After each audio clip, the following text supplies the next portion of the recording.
नीरू पाठक channel में आपका स्वागत है। हरे कृष्ण, जय माता दी। आप सभी का दिन शुभ हो। आज दिनांक है 31 मार्च, दिन मंगलवार, और आज है चैत्र मास के शुक्ल पक्ष की चतुर्दशी तिथि। और चतुर्दशी तिथि आज सुबह 6:57 से प्रारंभ होकर कल सुबह यानी बुधवार को 7:06 पर समाप्त होगी। आज मंगलवार को ब्रह्म मुहूर्त सुबह 4:47 से 5:35 तक रहेगा। सूर्योदय होगा सुबह 6:24 पर, सूर्यास्त होगा शाम 6:38 पर, और आज राहु काल दोपहर 3 बजे से 4:30 बजे तक रहेगा। आइए आज सुनते हैं चैत्र मास महात्म्य की कथाएं, जिसमें आज आप श्री कृष्ण कवच का पाठ भी सुनेंगे। उससे पहले सुनिए घर में सुख समृद्धि, अन्न और धन के भंडार भरने वाली सीता नित्य-नेम की कथा। इस कहानी को सीता माता कहती थी और प्रभु श्री राम सुना करते थे। एक दिन श्री राम भगवान को किसी काम के लिए बाहर जाना पड़ा, तो सीता माता कहने लगी कि भगवान, मेरा तो 12 वर्ष का नित्यनेम है, अब आप बाहर जाएंगे तो मैं अपनी कहानी किसे सुनाऊंगी। तब श्री राम ने कहा कि सीते, आप कुएं की पाल पर जाकर बैठ जाना और वहां पर जो भी औरतें पानी भरने आएंगी उन्हें अपनी कहानी सुना दिया करना। सीता माता कुएं की पाल पर जाकर बैठ गई। तभी एक स्त्री आई। उसने रेशम की जरी की साड़ी पहन रखी थी और सोने का घड़ा ले रखा था। सीता माता उसे देखकर कहने लगी, बहन, मेरा 12 वर्ष का नित्यनेम सुन लो। पर वह स्त्री बोली कि मैं तुम्हारा नित्यनेम सुनूंगी तो मुझे तो घर जाने में देर हो जाएगी और मेरी सास मुझसे झगड़ा करेगी। इसलिए उसने कहानी नहीं सुनी और अपने घर चली गई। लेकिन उसके घर जाते ही उसकी रेशम जरी की साड़ी फट गई। सोने का घड़ा मिट्टी के घड़े में बदल गया। सासू ने देखा तो पूछा, अरे बहू, ये किसका दोष अपने सिर लेकर आ गई है। बहू बोली, माँ जी, कुएं पर एक औरत बैठी थी। उसने अपनी कहानी सुनने के लिए कहा, लेकिन मैंने नहीं सुनी। शायद उसी का ये फल मुझे मिला है। बहू की बात सुनकर अगले दिन वही साड़ी और वही घड़ा लेकर सास कुएं की पाल पर गई। सास को वहीं पर सीता माता बैठी मिली, तो माता सीता ने कहा, बहन, मेरी कहानी सुन लीजिए। सासू बोली, एक बार छोड़, मैं तो 4 बार कहानी सुन लूंगी। तब सीता माता बोली, राम आए लक्ष्मण आए, देश के पुजारी आए, नित नेम का नेम लाए, आओ राम बैठो राम, तपी रसोई जीमो राम, माखन मिश्री खाओ राम, दूध पताशा पियो राम, सूत के पलका मोठो राम, शाल दुशाला पोठो राम, शाल दुशाला ओढ़ो राम। जब बोलूं राम ही राम, राम सवारे सबके काम, खाली घर भंडार भरेंगे, सबका बेड़ा पार करेंगे। श्री राम जय जय राम। सासू बोली, बहन, कहानी तो बहुत अच्छी लगी। फिर कहानी सुनकर सासू घर चली गई और उसकी साड़ी फिर से रेशम जरी की बन गई। मिट्टी का घड़ा भी फिर वापस से सोने के घड़े में बदल गया। बहू ने देखा तो कहने लगी, सासू माँ, आपने ये सब कैसे किया। सासू बोली, बहू, तू दोष लगाकर आई थी और मैं अब दोष उतार कर आ रही हूँ। बहू ने पूछा कि माँ जी, वह कुएं वाली स्त्री कौन है। सासू ने बताया कि वह तो सीता माता थी। वो पुराने से नया कर देती हैं, खाली घर में भंडार भर देती हैं। वह लक्ष्मी जी का वास घर में कर देती हैं और मनुष्य की जो भी इच्छा हो उसे पूर्ण कर देती हैं। बहू बोली, माँ जी, फिर तो ऐसी कहानी मुझे भी सुना दो। सास बोली कि ठीक है, तुम भी सुनो। फिर सास ने कहानी शुरू की। राम आए लक्ष्मण आए, देश के पुजारी आए, नित नेम का नेम लाए, आओ राम बैठो राम, तपी रसोई जीमो राम, माखन मिश्री खाओ राम, दूध बताशा पियो राम, सूत के पलका मोठो राम, शाल दुशाला पोठो राम, शाल दुशाला ओढ़ो राम। जब बोलूं राम ही राम, राम सवारे सबके काम, खाली घर भंडार भरेंगे, सबका बेड़ा पार करेंगे। बोलो श्री राम जय जय राम। कहानी सुनकर बहू बोली, माँ जी, कहानी तो बहुत अच्छी है। सासू ने कहा, ठीक है, अब से हम इस कहानी को रोज किया करेंगे। अब सास बहू रोज सवेरे उठती, नहाती धोती और पूजा करने के बाद नित्य नेम की सीता माता की कहानी कहती। एक दिन की बात है, उनके यहाँ पड़ोस की एक औरत आई और बोली कि बहन जरा सी आंच तो देना। तो बहू बोली कि आंच तो अभी हमने जलाई ही नहीं। पड़ोसन बोली तो फिर तुम सुबह 4 बजे से उठकर क्या कर रही हो? तो उन्होंने कहा कि हम तो सुबह सुबह उठकर पूजा करते हैं, फिर सीता माता की नित्य नेम की कहानी कहते हैं। पड़ोसन ने उनकी बात सुनकर फिर कहा कि सीता माता की कहानी कहने से तुम्हें क्या मिला? तब वे दोनों बोली कि सीता माता की कहानी कहने से घर में भंडार भर जाते हैं, सारे काम पूर्ण हो जाते हैं, मन की इच्छा भी पूरी होती है। पड़ोसन ने कहा बहन अगर ऐसा है तब तो फिर मुझे भी कहानी सुना दो। तब बहू बोली कि ठीक है, तुम भी ये कहानी सुन लो। राम आए लक्ष्मण आए, देश के पुजारी आए, नित नेम का नेम लाए। आओ राम बैठो राम, तपी रसोई जीमो राम, माखन मिश्री खाओ राम, दूध बताशा पियो राम, सूत के पल का मोठो राम, शाल दुशाला पोठो राम, शाल दुशाला ओढ़ो राम। जब बोलू राम ही राम, राम सवारे सबके काम, खाली घर भंडार भरेंगे, सबका बेड़ा पार करेंगे, श्री राम जय जय राम। पड़ोसन ने इस कहानी को सुना तो कहने लगी बहन कहानी तो बहुत अच्छी लगी। अब वह पड़ोसन भी नित्य नेम सीता माता की कहानी कहने लगी। कहानी कहने से सीता माता ने पड़ोसन के भी धन के भंडार भर दिए। देखते ही देखते अब तो पूरे मोहल्ले में नित्य नेम की कथा चल पड़ी और हर किसी की मनोकामना पूर्ण होने लगी। हे सीता माता, जैसे आपने उन सभी के भंडार भरे वैसे ही हमारे भी भरना। कहानी कहने वाले, सुनने वाले और हुंकार भरने वाले सबके भरना। सभी प्रेम से बोलिए सीता मैया की जय। अब सुनिए श्री कृष्ण कवच पाठ हिंदी में। देवर्षि नारद जी ने भगवान नारायण से पूछा, भगवान अब मेरी ये सुनने की इच्छा है कि भगवान शंकर ने दयावश परशुराम को कौन सा मंत्र और कौन सा स्तोत्र और कवच दिया था? उस मंत्र के आराध्य देवता कौन है? कवच धारण करने का क्या फल है तथा स्तोत्र पाठ से किस फल की प्राप्ति होती है? वह सब कुछ आप कृपा करके बतलाइए। तब नारायण भगवान बोले, नारद उस मंत्र के आराध्य देव गोलोकनाथ गोप गोपीश्वर सर्वसमर्थ परिपूर्णतम स्वयं भगवान श्री कृष्ण हैं। शंकर जी ने रत्न पर्वत के निकट स्वयं प्रभा नदी के तट पर पारिजात वन के मध्य स्थित आश्रम में लोकों के देवता माधव के समक्ष परशुराम को त्रैलोक्य विजय नामक परम अद्भुत कवच विभूति योग से संभूत महान पुण्यमय स्वतराज नाम वाला स्तोत्र और संपूर्ण कामनाओं का फल प्रदान करने वाला मंत्र कल्पतरु नामक मंत्र प्रदान किया था।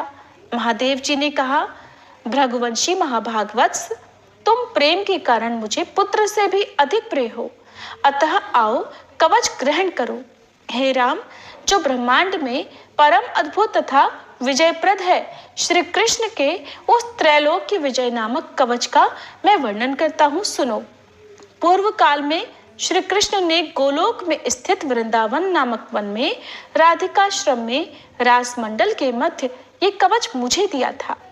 ये अत्यंत गोपनीय तत्व संपूर्ण मंत्र समुदाय का विग्रह स्वरूप पुण्य से भी बढ़कर पुण्यतर परमोत्कृष्ट है और इसे स्नेहवश मैं तुम्हें बता रहा हूँ, जिसे पढ़कर और धारण करके मूल प्रकृति भगवती आद्य शक्ति ने शुंभ निशुंभ महिषासुर और रक्तबीज का वध किया था, जिसे धारण करके मैं लोकों का संहारक और संपूर्ण तत्वों का जानकार हुआ हूँ तथा पूर्व काल में जो दुरंत और अवध्य थे उन त्रिपुरों को खेल ही खेल में दग्ध कर सका हूँ, जिसे पढ़कर और धारण करके ब्रह्मा ने इस उत्तम सृष्टि की रचना की है, जिसे धारण करके भगवान शेष सारे विश्व को धारण करते हैं, जिसे धारण करके कूर्मराज शेष को लीला पूर्वक धारण किए रहते हैं, जिसे धारण करके स्वयं सर्वव्यापक भगवान वायु विश्व के आधार हैं,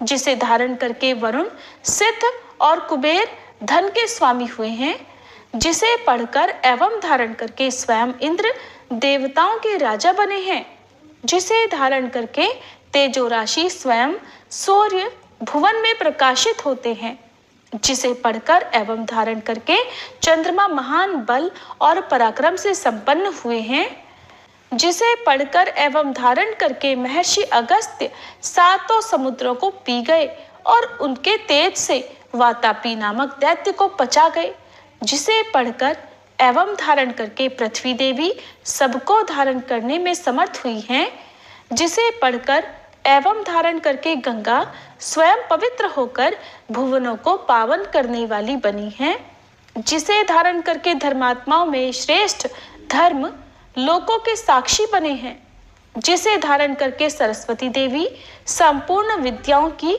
अधिष्ठात्री देवी हुई हैं, जिसे धारण करके परात्परा लक्ष्मी लोकों को अन्न प्रदान करने वाली हुई हैं, जिसे पढ़कर एवं धारण करके सावित्री ने वेदों को जन्म दिया है। भृगुनंदन, जिसे पढ़ और धारण करके वेद धर्म के वक्ता हुए हैं, जिसे पढ़कर और धारण करके अग्नि शुद्ध एवं तेजस्वी हुए हैं, और जिसे धारण करके भगवान सनत कुमार को ज्ञानियों में सर्वश्रेष्ठ स्थान मिला है। जो महात्मा साधु एवं श्री कृष्ण भक्त हो, उसी को केवल यह कवच देना चाहिए, क्योंकि शठ एवं दूसरों के शिष्य को देने से दाता मृत्यु को प्राप्त हो जाता है। इस त्रैलोक के विजय कवच के प्रजापति ऋषि हैं, गायत्री छंद हैं, स्वयं रासेश्वर देवता हैं, और त्रैलोक की विजय प्राप्ति में इसका विनियोग कहा गया है। ये परात्पर कवच तीनों लोकों में दुर्लभ है। ओम श्री कृष्णाय नमः सदा मेरे सिर की रक्षा करे। कृष्णाय स्वाहा ये पंचाक्षर सदा कपाल को सुरक्षित रखे। कृष्ण नेत्रों की तथा कृष्णाय स्वाहा पुतलियों की रक्षा करे। हरे नमः सदा मेरी भ्रकुटियों को बचाए। ओम गोविंदाय स्वाहा मेरी नासिकाओं की सदा रक्षा करे। गोपालाय नमः मेरे गंड स्थलों की सदा सब ओर से रक्षा करे। ओम गोपांगनेशाय नमः सदा मेरे कानों की रक्षा करे। ओम कृष्णाय नमः निरंतर मेरे दोनों ओठों की रक्षा करे। ओम गोविंदाय स्वाहा सदा मेरी दंत पंक्ति की रक्षा करे। ओम कृष्णाय नमः दांतों के छिद्रों की तथा क्लिंग दांतों के ऊर्ध्व भाग की रक्षा करे। ओम श्री कृष्णाय स्वाहा सदा मेरी जिह्वा की रक्षा करे। रासेश्वराय स्वाहा सदा मेरे तालु की रक्षा करे। राधिकेशाय स्वाहा सदा मेरे कंठ की रक्षा करे। गोपांग नेशाय नमः सदा मेरे वक्ष स्थल की रक्षा करे। ओम गोपेशाय स्वाहा सदा मेरे कंधों की रक्षा करे। नमः किशोर वेशाय स्वाहा सदा मेरे पृष्ठ भाग की रक्षा करे। मुकुंदाय नमः सदा मेरे उदर की तथा ओम ह्रीं क्लीं कृष्णाय स्वाहा सदा मेरे हाथ पैरों की रक्षा करे। ओम विष्णवे नमः सदा मेरी दोनों भुजाओं की रक्षा करे। ओम ह्रीं भगवते स्वाहा सदा मेरे नखों की रक्षा करे। ओम नमो नारायणाय सदा नख छिद्रों की रक्षा करे। ओम ह्रीं ह्रीं पद्मनाभाय नमः सदा मेरी नाभि की रक्षा करे। ओम सर्वेशाय स्वाहा सदा मेरे कंकाल की रक्षा करे। ओम गोपी रमणाय स्वाहा सदा मेरे नितंब की रक्षा करे। ओम गोपी रमण नाथाय स्वाहा सदा मेरे पैरों की रक्षा करे।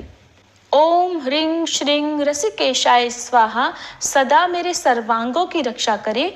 ओम केशवाय स्वाहा सदा मेरे केशों की रक्षा करे। नमः कृष्णाय स्वाहा सदा मेरे ब्रह्मरंध्र की रक्षा करे। ओम माधवाय स्वाहा सदा मेरे रोमों की रक्षा करे। ओम ह्रीं श्रीं रसिकेशाय स्वाहा मेरे सर्वस्व की सदा रक्षा करे। परिपूर्णतम श्री कृष्ण पूर्व दिशा में सर्वदा मेरी रक्षा करे। स्वयं गोलोकनाथ अग्निकोण में मेरी रक्षा करे। पूर्ण ब्रह्म स्वरूप दक्षिण दिशा में सदा मेरी रक्षा करे। श्री कृष्ण नैऋत्य कोण में मेरी रक्षा करे। श्री हरि पश्चिम दिशा में मेरी रक्षा करे। गोविंद वायव्य कोण में नित्य निरंतर मेरी रक्षा करे। रसिक शिरोमणि उत्तर दिशा में सदा मेरी रक्षा करे। वृंदावन विहार कृत सदा ईशान कोण में मेरी रक्षा करें।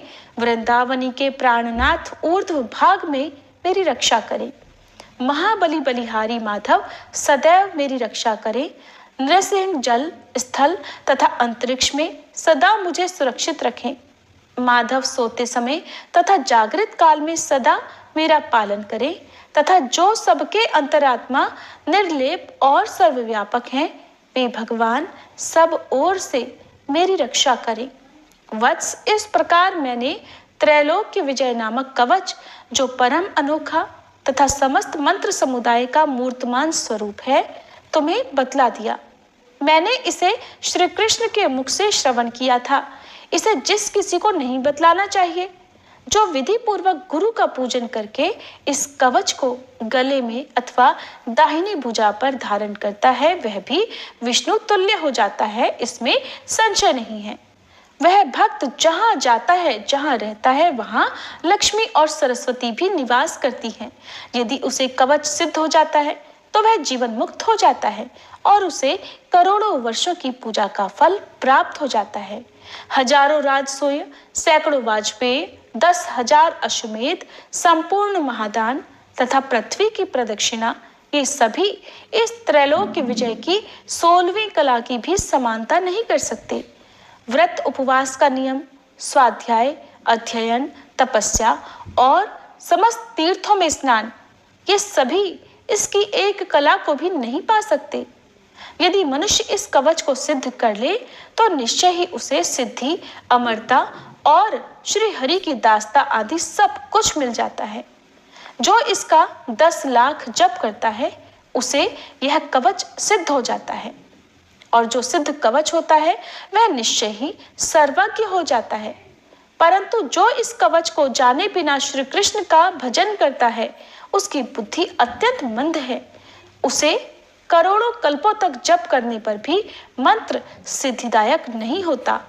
वत्स, इस कवच को धारण करके तुम आनंद पूर्वक निशंक होकर अनायास ही 21 बार पृथ्वी को क्षत्रियों से शून्य कर डालो।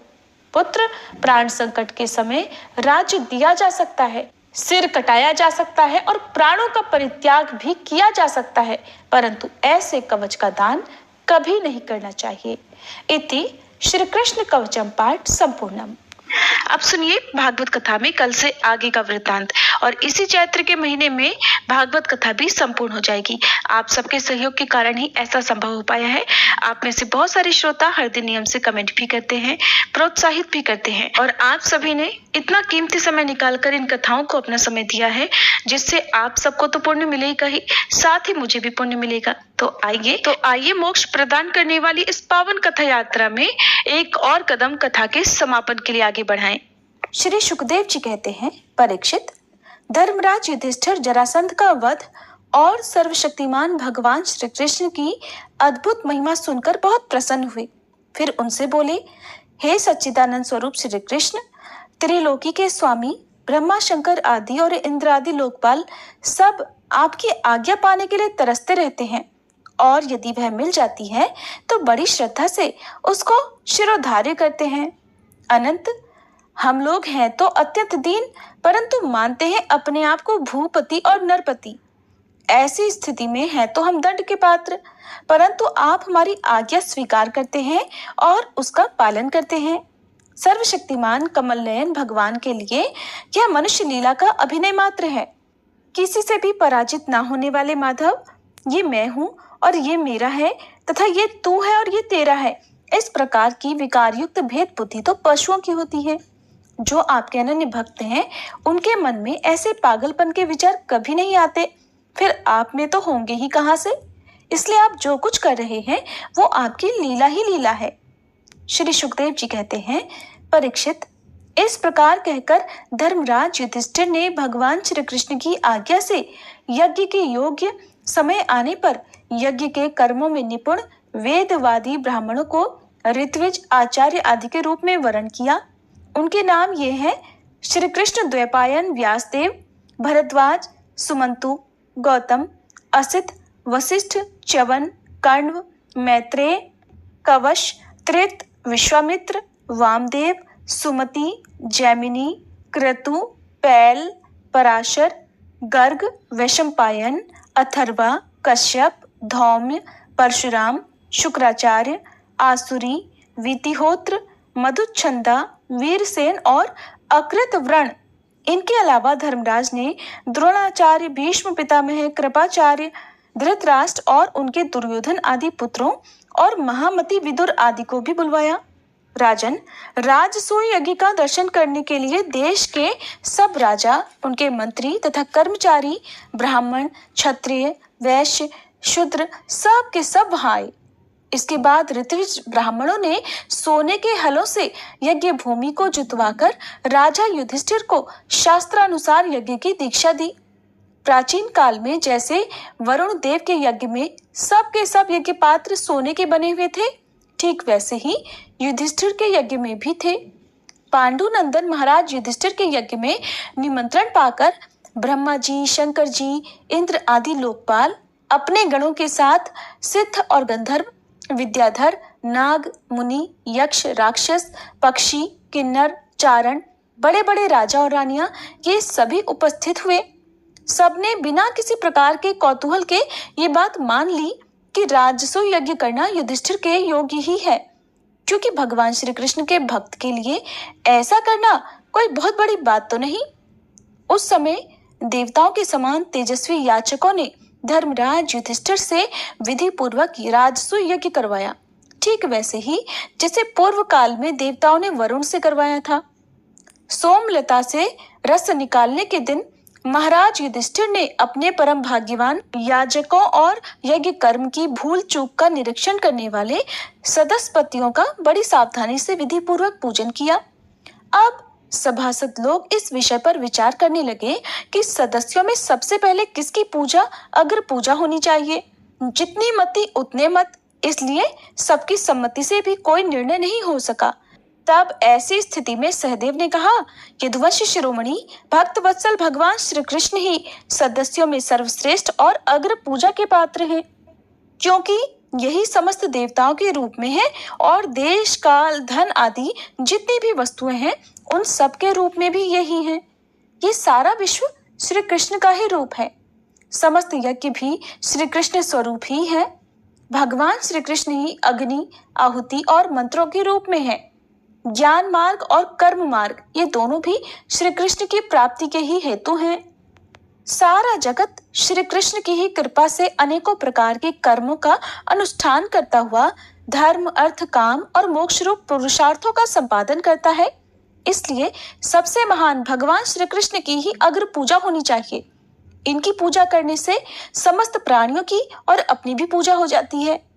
जो अपने दान धर्म को अनंत भाव से युक्त करना चाहता हो, उसे चाहिए कि समस्त प्राणियों और पदार्थों के अंतरात्मा भेदभाव रहित परम शांत और परिपूर्ण भगवान श्री कृष्ण को ही दान करे। परीक्षित, सहदेव भगवान की महिमा और उनके प्रभाव को जानते थे। इतना कहकर वे चुप हो गए।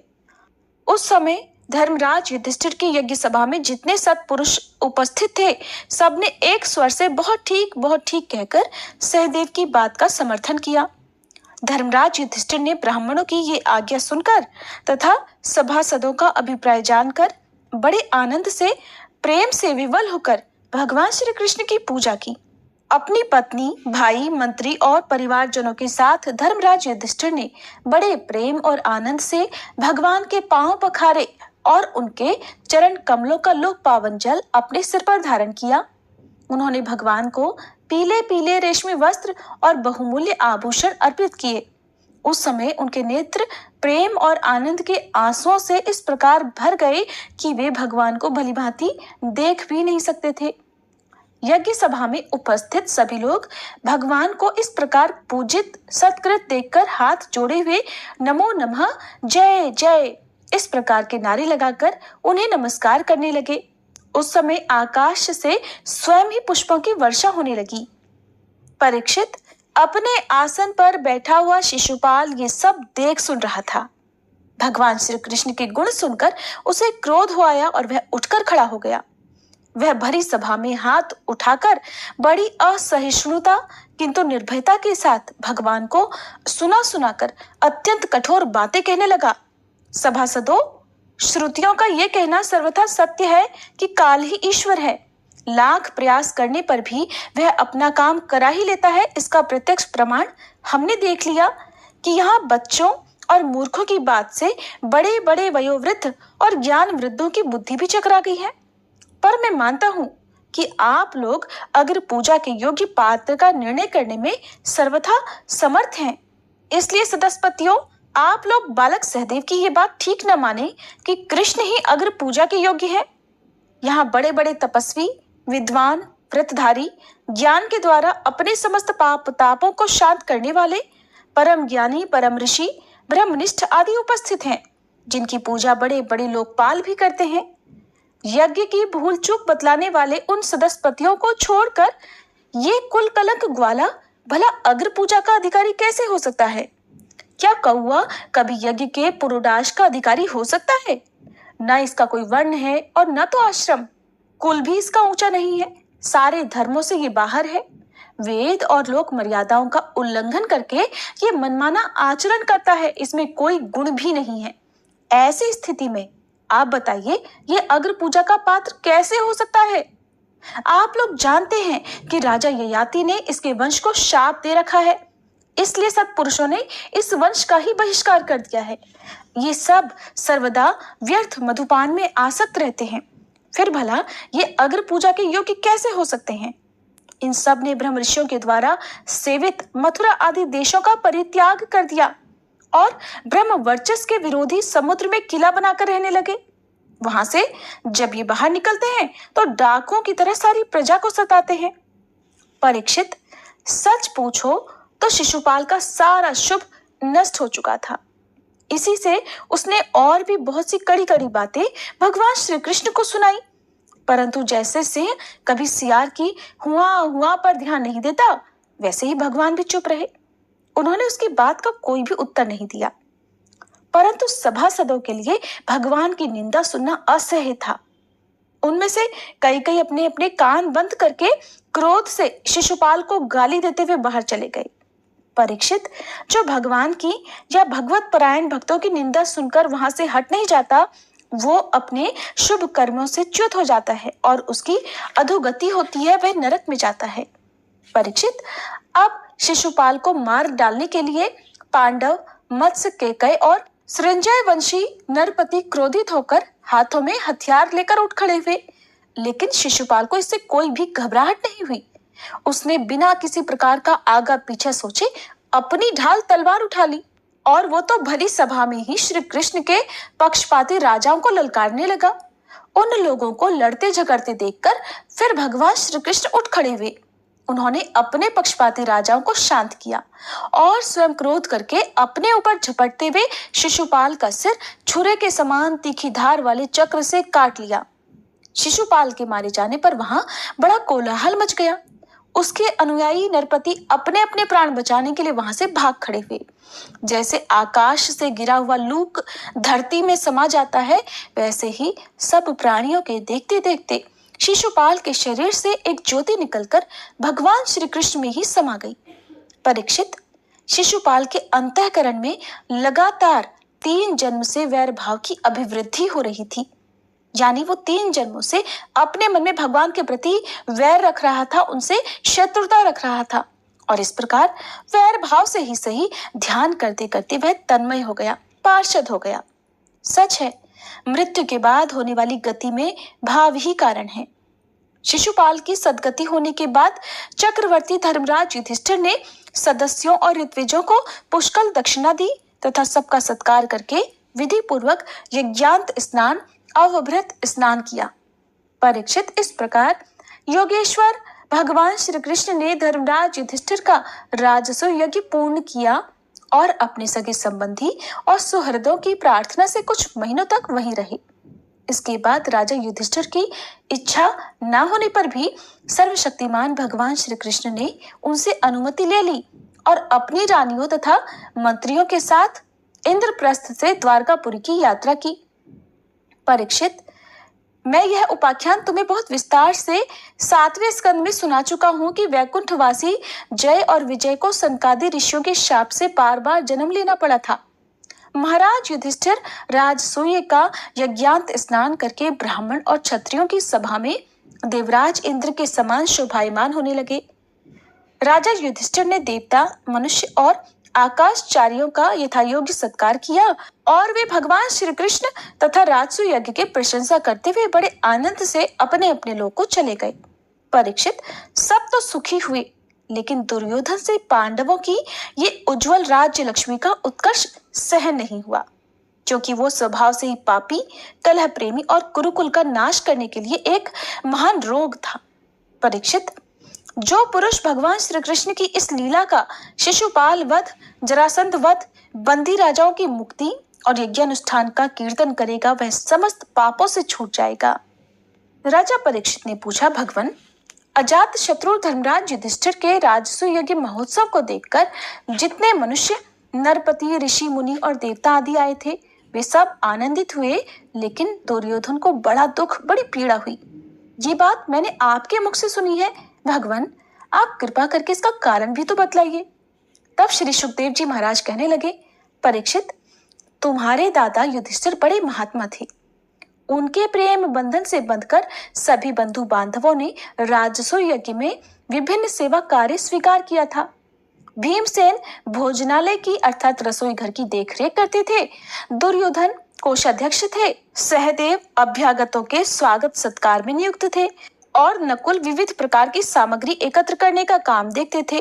अर्जुन गुरुजनों की सेवा किया करते थे और स्वयं भगवान श्री कृष्ण आए हुए अतिथियों के पांव पखारने का काम करते थे। देवी द्रौपदी भोजन परोसने का काम करती और उदार शिरोमणि कर्ण खुले हाथों दान दिया करते थे। परीक्षित, इस प्रकार सात्यकी, विकर्ण, हार्दिक्य, विदुर, भूरिश्रवा और बाह्यक के पुत्र और सनर्तन आदि राजसूय यज्ञ में विभिन्न कर्मों में नियुक्त थे। वे सब के सब वैसा ही काम करते थे जिससे महाराज युधिष्ठिर का प्रिय और हित हो। परीक्षित, जब ऋत्विज सदस्य और बहु के पुरुषों का तथा अपने इष्ट मित्र और बंधु बांधवों का सुमधुर वाणी, विविध प्रकार की पूजा सामग्री और दक्षिणा आदि से भली भांति सत्कार हो चुका तथा शिशुपाल भक्त वत्सल भगवान के चरणों में समा गया, तब धर्मराज युधिष्ठिर गंगा जी में यज्ञांत स्नान करने गए। उस समय जब वे अवभृत स्नान करने लगे, तब मृदंग, शंख, ढोल, नगाड़े और नरसिंगे आदि तरह तरह के बाजे बजने लगे।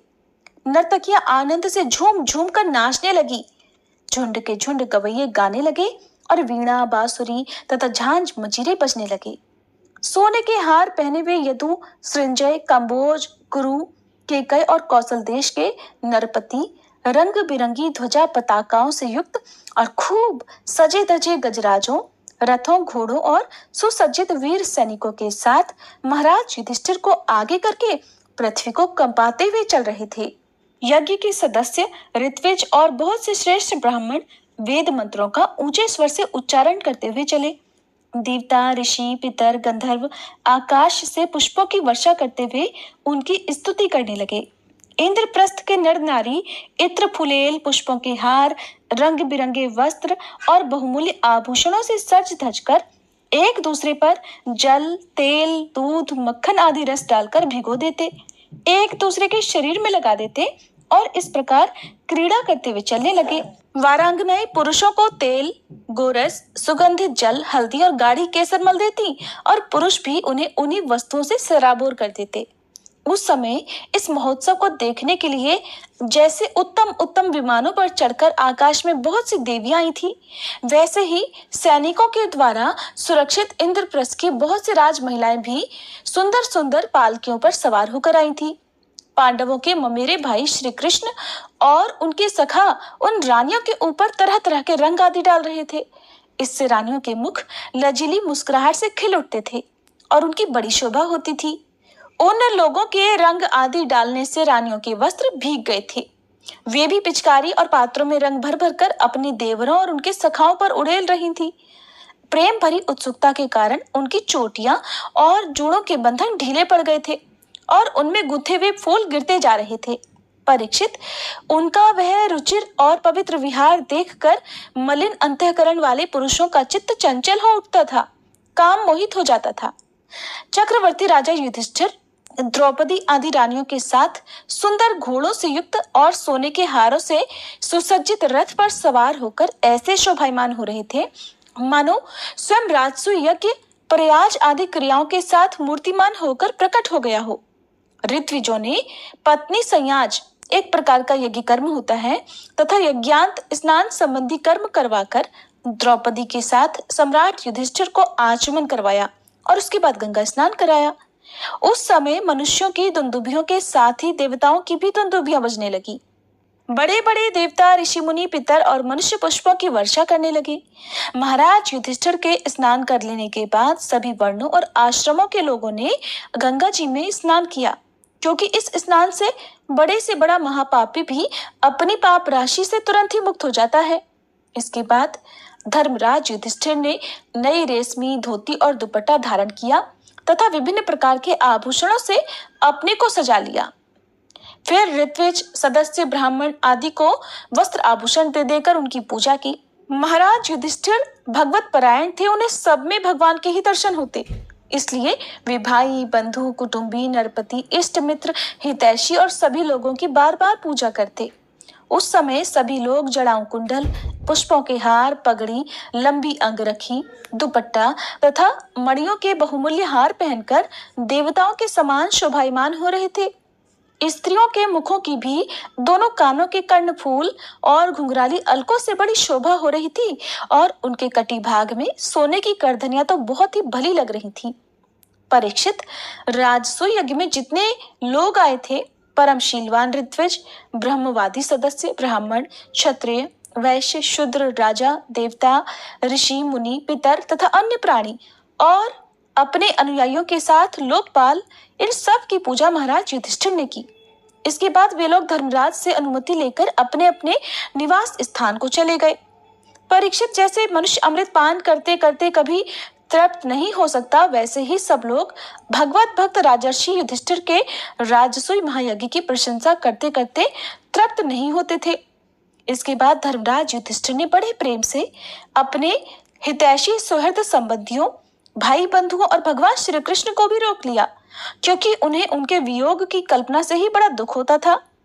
परीक्षित, भगवान श्री कृष्ण ने यदुवंशी वीर सांब आदि को द्वारकापुरी भेज दिया और स्वयं राजा युधिष्ठिर की इच्छा पूर्ण करने के लिए उन्हें आनंद देने के लिए वहीं ठहर गए। इस प्रकार धर्मनंदन महाराज युधिष्ठिर मनोरथों के महान समुद्र को, जिसे पार करना अत्यंत कठिन है, भगवान श्री कृष्ण की कृपा से अनायास ही पार कर गए और उनकी सारी चिंताएं मिट गई।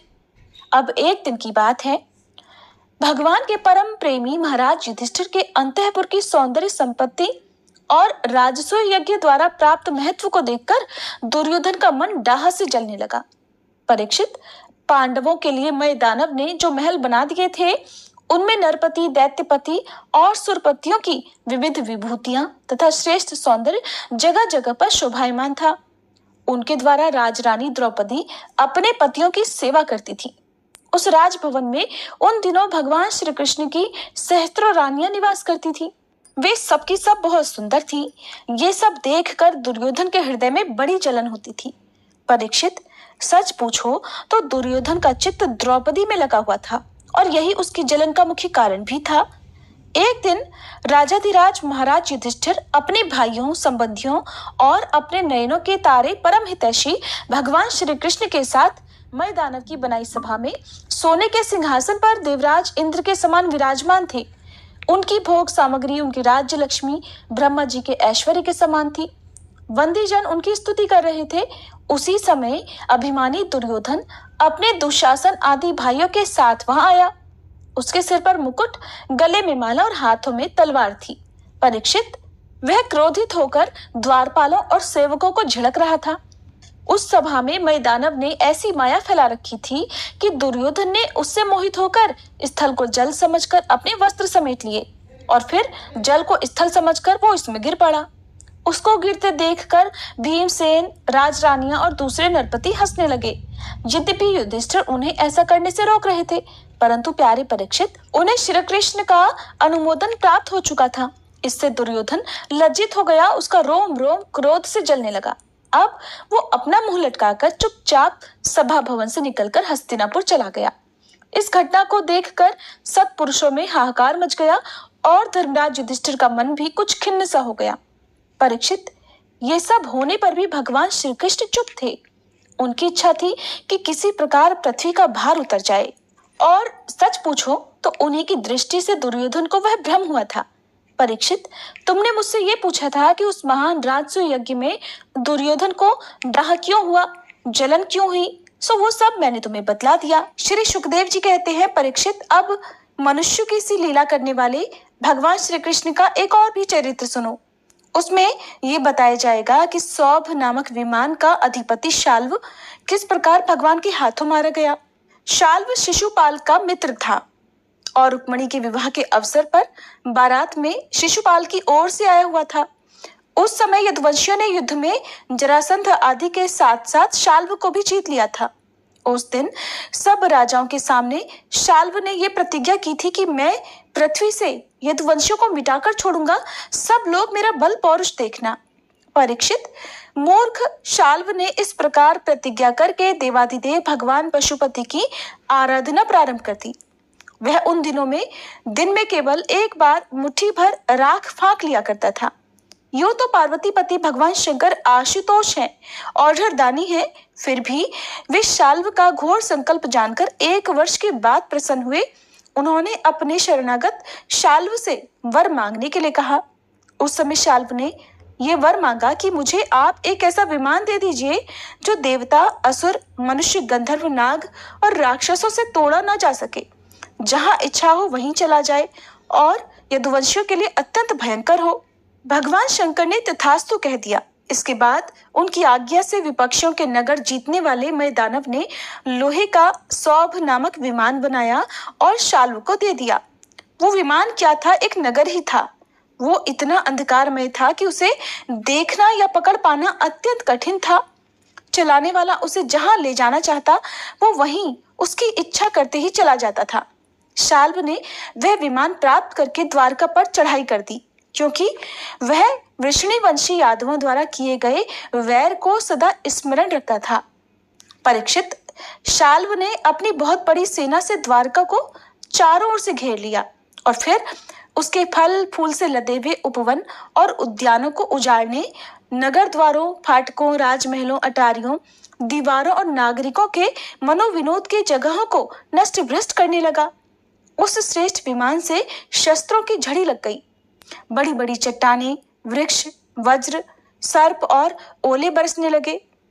बड़े जोर का बवंडर उठ खड़ा हुआ। चारों ओर धूल ही धूल छा गई।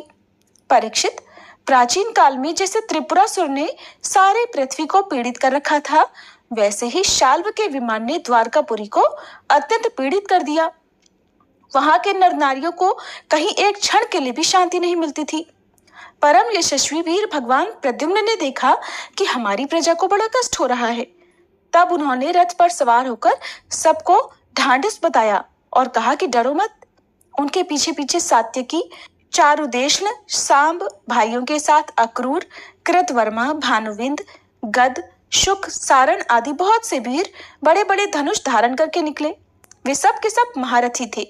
सबने कवच पहन रखे थे और सबकी रक्षा के लिए बहुत से रथ, हाथी, घोड़े और पैदल सेना साथ साथ चल रही थी। इसके बाद प्राचीन काल में जैसे देवताओं के साथ असुरों का घमासान युद्ध हुआ था, वैसे ही शाल्व के सैनिकों और यदुवंशियों का युद्ध होने लगा। उसे देखकर लोगों के रोंगटे खड़े हो जाते थे।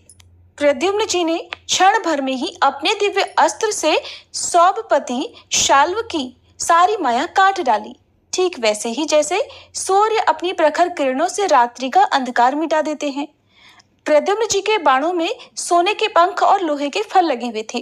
उनकी गांठें पता नहीं लगती थी। उन्होंने ऐसे ही 25 बाणों से शाल्व के सेनापति को घायल कर दिया। परम मनस्वी प्रद्युम्न जी ने सेनापति के साथ ही शाल्व को भी 100 बाण मारे। फिर हर सैनिक को 1-1 और सारथियों को 10-10 तथा वाहनों को 3-3 बाणों से घायल कर दिया। महामना प्रद्युम्न जी के इस अद्भुत और महान कर्म को देखकर अपने और पराये सभी सैनिक उनकी प्रशंसा करने लगे।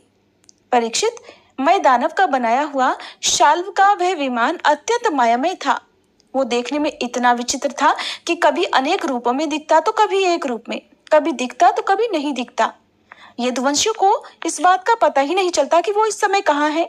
वह कभी पृथ्वी पर आ जाता तो कभी आकाश में उड़ने लगता, कभी पहाड़ की चोटी पर चढ़ जाता तो कभी जल में तैरने लगता। वह अलाद चक्र के समान मानो कोई दुमुही लुकारियों की बनेठी भांज रहा हो घूमता रहता था। एक क्षण के लिए भी कहीं ठहरता ही नहीं था। शाल्व अपने विमान और सैनिकों के साथ जहां जहां दिखाई पड़ता वहीं वहीं यदुवंशी सेनापति बाणों की झड़ी लगा देते थे। उनके बाण सूर्य और अग्नि के समान जलते हुए तथा विषैले सांपों की तरह असह्य होते थे। उनसे शाल्व का नगराकार विमान और सेना अत्यंत पीड़ित हो गई, यहाँ तक कि यदुवंशियों के बाणों से शाल्व स्वयं मूर्छित हो गया। परीक्षित, शाल्व के सेनापतियों ने भी यदुवंशियों पर खूब शस्त्रों की वर्षा कर रखी थी, इससे वे अत्यंत पीड़ित थे, परंतु उन्होंने अपना अपना मोर्चा नहीं छोड़ा। वे सोचते थे कि मरेंगे तो परलोक बनेगा और जीतेंगे तो विजय मिलेगी। परीक्षित, शाल्व के मंत्री का नाम था द्युमान, जिसे पहले प्रद्युम्न ने 25 बाण मारे थे। वो बहुत बली था। उसने झपट कर प्रद्युम्न जी पर अपनी फौलादी गदा से बड़े जोर से प्रहार किया और मार लिया कहकर गरजने लगा। परीक्षित, गदा की चोट से शत्रु दमन प्रद्युम्न जी का वक्ष स्थल फट सा गया। दारुक का पुत्र उनका रथ हाँक रहा था। वह सारथी धर्म के अनुसार उन्हें रणभूमि से हटा ले गया। 2 घड़ी बाद प्रद्युम्न जी की मूर्छा टूटी। तब उन्होंने सारथी से कहा, सारथे, तूने ये बहुत बुरा किया। हाय, तू मुझे रणभूमि से हटा लाया। सूत, हमने ऐसा कभी नहीं सुना था कि हमारे वंश का कोई भी वीर कभी रणभूमि छोड़कर हट गया हो। ये कलंक का टीका तो केवल मेरे ही सिर लगा। सचमुच सूत, तू कायर है, नपुंसक है। बता तो सही, अब मैं अपने ताऊ बलराम जी और पिता श्री कृष्ण के सामने जाकर क्या कहूंगा? अब तो सब लोग यही कहेंगे ना कि मैं युद्ध से भाग गया। उनके पूछने पर मैं अपने अनुरूप क्या उत्तर दे सकूंगा? और मेरी भाभियां हंसती भी मुझसे साफ साफ पूछेंगी, कहो वीर, तुम नपुंसक कैसे हो गए? दूसरों ने युद्ध में तुम्हें नीचा कैसे दिखा दिया? सूत, अवश्य ही तुमने मुझे रणभूमि से हटाकर अक्षम्य अपराध किया है। तब सारथी कहने लगा, आयुष्मान, मैंने जो कुछ किया है सारथी का धर्म समझकर ही किया है। मेरे समर्थ स्वामी, युद्ध का ऐसा धर्म है कि संकट पड़ने पर सारथी रथी की रक्षा कर ले और रथी सारथी की। इस धर्म को समझते हुए ही मैंने आपको रणभूमि से हटाया। शत्रु ने आप पर गदा का प्रहार कर दिया था, जिससे आप मूर्छित हो गए थे, बड़े संकट में थे, और इसी से मुझे ऐसा करना पड़ा। श्री सुखदेव जी कहते हैं, परीक्षित, अब प्रद्युम्न जी ने हाथ मुंह धोकर कवच पहनकर धनुष धारण किया और सारथी से कहा, मुझे वीर द्युमान के पास फिर से ले चलो। उस समय द्युमान यादव सेना को तहस नहस कर रहा था। प्रद्युम्न जी ने उसके पास पहुंचकर उसे ऐसा करने से रोक दिया और मुस्कुराकर 8 बाण मारे। 4 बाणों से उसके 4 घोड़े और एक बाण से सारथी, धनुष, ध्वजा और उसका सिर काट डाला। इधर गद, सात्यकी, सांब आदि यदुवंशी वीर भी शाल्व की सेना का संहार करने लगे। सौभ विमान पर चढ़े हुए सैनिकों की गर्दनें कट जाती और वे समुद्र में गिर पड़ते। इस प्रकार यदुवंशी और शाल्व के सैनिक एक दूसरे पर प्रहार करते रहे। बड़ा ही घमासान और भयंकर युद्ध हुआ और वह लगातार 27 दिनों तक चलता रहा। उन दिनों भगवान श्री कृष्ण धर्मराज युधिष्ठिर के बुलाने से इंद्रप्रस्थ गए हुए थे। राजसूय यज्ञ हो चुका था और शिशुपाल की भी मृत्यु हो गई थी। वहां भगवान श्री कृष्ण ने देखा कि बड़े भयंकर अपशगुन हो रहे हैं। तब उन्होंने कुरुवंश के बड़े बूढ़ों, ऋषि मुनियों, कुंती और पांडवों से अनुमति लेकर द्वारका के लिए प्रस्थान किया। वे मन ही मन कहने लगे कि मैं पूज्य भाई बलराम जी के साथ यहाँ चला आया। अब शिशुपाल के पक्षपाती क्षत्रिय अवश्य ही द्वारका पर आक्रमण कर रहे होंगे। भगवान श्री कृष्ण ने द्वारका में पहुंचकर देखा कि सचमुच यादवों पर तो बड़ी विपत्ति आई हुई है। तब उन्होंने बलराम जी को नगर की रक्षा के लिए नियुक्त कर दिया और सौभपति शाल्व को देखकर अपने सारथी दारुक से कहा, दारुक, तुम शीघ्र से शीघ्र मेरा रथ शाल्व के पास ले चलो। देखो, ये शाल्व बड़ा मायावी है, तो तुम भी तनिक भय मत करना। भगवान की ऐसी आज्ञा पाकर दारुक रथ पर चढ़ गया और रथ को शाल्व की ओर ले चला। भगवान के रथ की ध्वजा गरुड़ चिन्ह से चिन्हित थी। उसे देखकर यदुवंशियों तथा शाल्व की सेना के लोगों ने युद्ध भूमि में प्रवेश करते ही भगवान को पहचान लिया। परीक्षित, अब तक शाल्व की सारी सेना लगभग नष्ट हो चुकी थी। भगवान श्री कृष्ण को देखते ही उसने उनके सारथी पर एक बहुत बड़ी शक्ति चलाई। वह शक्ति बड़ा भयंकर शब्द करती हुई आकाश में बड़ी तेजी से चल रही थी और बहुत बड़े लूक के समान जान पड़ती थी। उसके प्रकाश से 10 दिशाएं चमक उठी थी। उसे सारथी की ओर आते देख भगवान श्री कृष्ण ने अपने बाणों से उसके सैकड़ों टुकड़े कर दिए। इसके बाद उन्होंने शाल्व को 16 बाण मारे और उसके विमान को, जो आकाश में घूम रहा था, असंख्य बाणों से छलनी कर दिया। ठीक वैसे ही जैसे सूर्य अपनी किरणों से आकाश को भर देता है। शाल्व ने भगवान श्री कृष्ण की बाईं भुजा में, जिसमें शारंग धनुष शोभायमान था, बाण मारा। इससे शारंग धनुष भगवान के हाथ से छूटकर गिर पड़ा। यह एक अद्भुत घटना घट गई। जो लोग आकाश या पृथ्वी से ये युद्ध देख रहे थे, वे बड़े जोर से हाय हाय पुकार उठे। तब शाल्व ने गरज कर भगवान श्री कृष्ण से इस प्रकार कहा, मूढ़, तूने हम लोगों के देखते देखते हमारे भाई और सखा शिशुपाल की पत्नी को हर लिया और भरी सभा में, जबकि हमारा मित्र शिशुपाल असावधान था, तूने उसे मार डाला। मैं जानता हूँ कि तू अपने को अजय मानता है और अगर मेरे सामने ठहर गया तो आज मैं तुझे अपने तीखे बाणों से वहां पहुंचा दूंगा जहां से फिर कोई कभी लौट कर नहीं आता। भगवान श्री कृष्ण कहने लगे, रे मंद, तू तो ऐसे ही बहक रहा है। तुझे पता नहीं कि तेरे सिर पर तो मृत्यु सवार है। शूरवीर व्यर्थ की बकवास नहीं करते, वे अपनी वीरता ही दिखलाया करते हैं। ऐसा कहकर भगवान श्री कृष्ण ने क्रोधित होकर अपनी अत्यंत वेगवती और भयंकर गदा से शाल्व की हंसली पर प्रहार कर दिया। इससे वह खून उगलता हुआ कांपने लगा। इधर जब गदा भगवान के पास लौट आई तब शाल्व अंतर्ध्यान हो गया। इसके बाद 2 घड़ी बीतते बीतते एक मनुष्य ने भगवान के पास पहुंचकर उनको सिर झुकाकर प्रणाम किया और वह रोता हुआ बोला, मुझे आपकी माता देवकी जी ने भेजा है। उन्होंने कहा है कि अपने पिता के प्रति अनन्य प्रेम रखने वाले महाबाहु श्री कृष्ण शाल्व तुम्हारे पिता को उसी प्रकार बांध कर ले गया है जैसे कोई कसाई पशु को बांध कर ले जाए। ये अप्रिय समाचार सुनकर भगवान श्री कृष्ण मनुष्य से बन गए। उनके मुख पर कुछ उदासी छा गई। वे साधारण पुरुष के समान अत्यंत करुणा और स्नेह से कहने लगे, अहो, मेरे भाई बलराम जी को तो देवता अथवा असुर कोई नहीं जीत सकता। वे सदा सर्वदा सावधान रहते हैं। शाल्व का बल पौरुष तो अत्यंत अल्प है, फिर भी इसने उन्हें कैसे जीत लिया और कैसे मेरे पिताजी को बांध कर ले गया। सचमुच प्रारब्ध बहुत बलवान है। भगवान श्री कृष्ण इस प्रकार कह ही रहे थे कि शाल्व वसुदेव जी के समान एक माया रचित मनुष्य लेकर वहां आ पहुंचा और श्री कृष्ण से कहने लगा, मूर्ख, देख, यही तुझे पैदा करने वाला तेरा बाप है जिसके लिए तू जी रहा है। तेरे देखते देखते मैं इसका काम तमाम करता हूँ।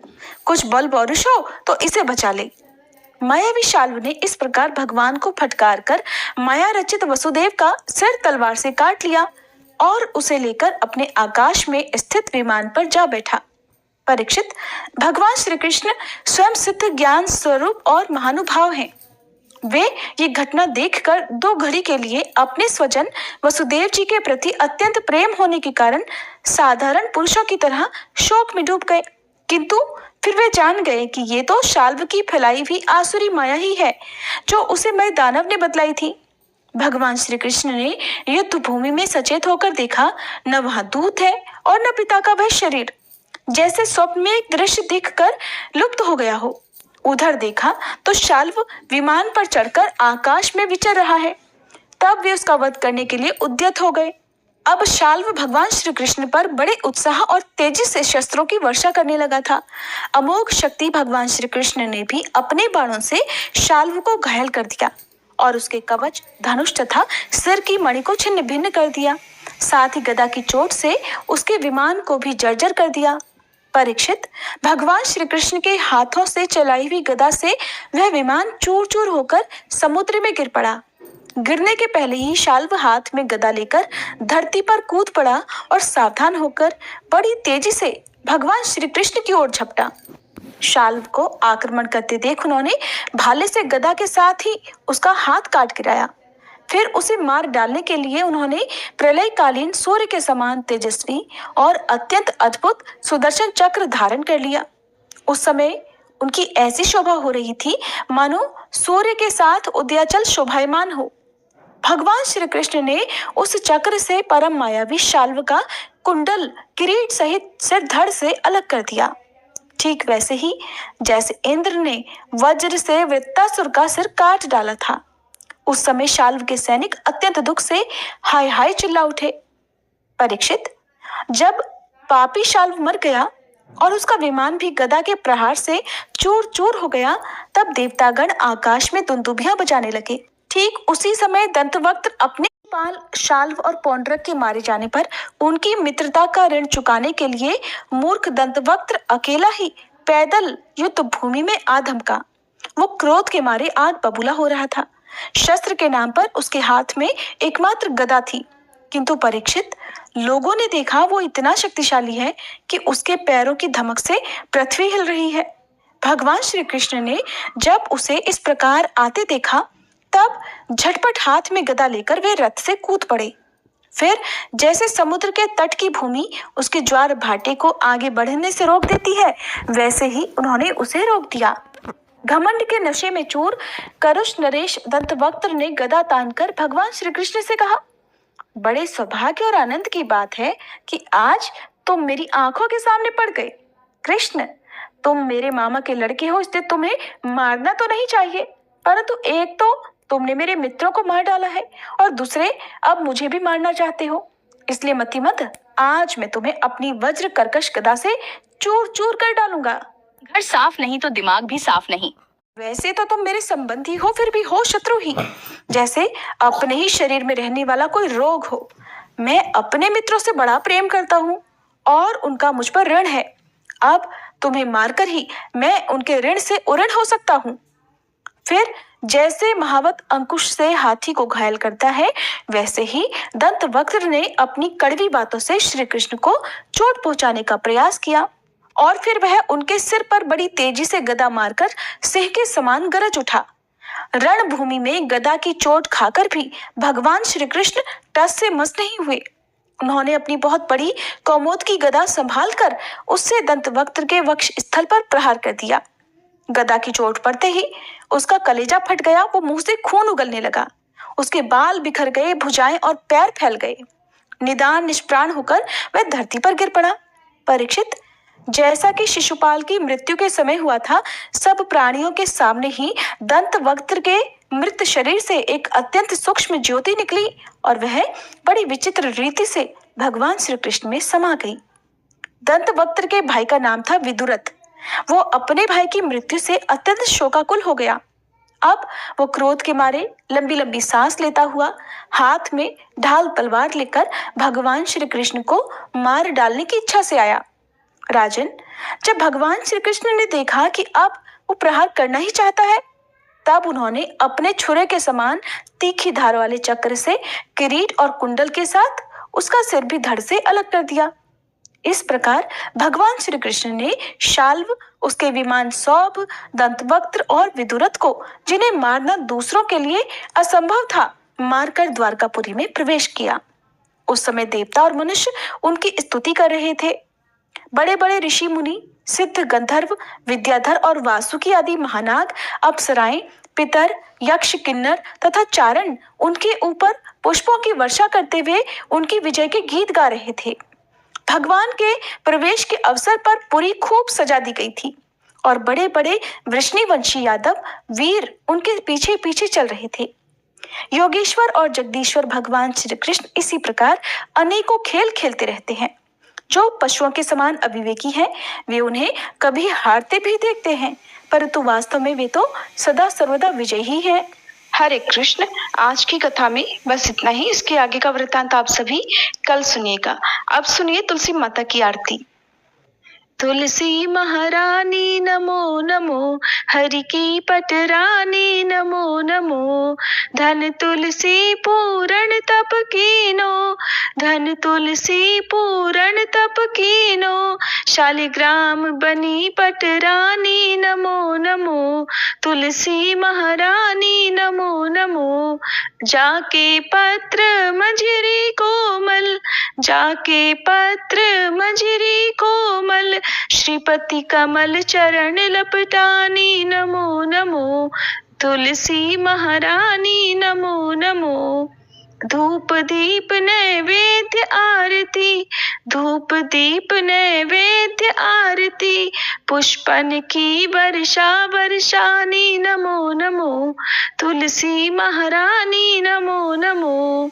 56 भोग 3600 व्यंजन, 56 भोग 3600 व्यंजन, बिन तुलसी हरि एक न मानी नमो नमो, बिन तुलसी हरि एक न मानी नमो नमो, तुलसी महारानी नमो नमो।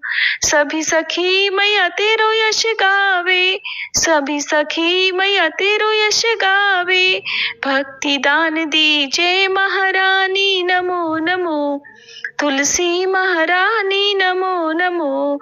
हरि की पटरानी नमो नमो, तुलसी महारानी नमो नमो। तुलसी मैया की जय।